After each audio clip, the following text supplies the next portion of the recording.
Maka landasan yang pertama kita sebutkan tadi adalah at-tauhid, mengesahkan Allah Subhanahu wa taala.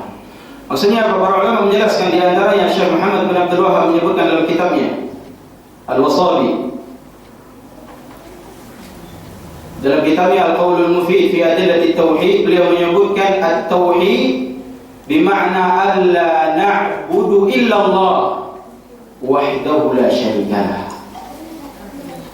Yang dimaksud dengan tauhid di sini adalah seorang itu kita menyembah Allah Subhanahu wa taala.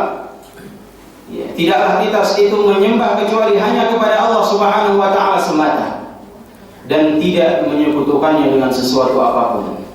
Ini prinsip umat Islam.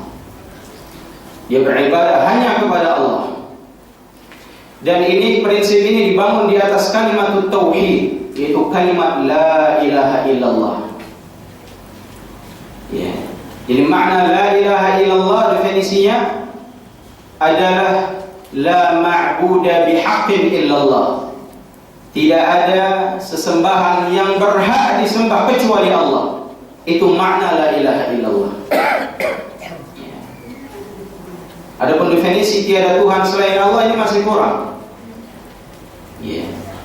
Tidak dengan acuannya para salaf dalam mendefinisikan kalimat tauhid. Para a'immatus salaf mereka mendefinisikan kalimat tauhid la ma'buda bihaqqin illallah. Tidak ada sesembahan yang berhak disembah kecuali Allah Subhanahu wa taala.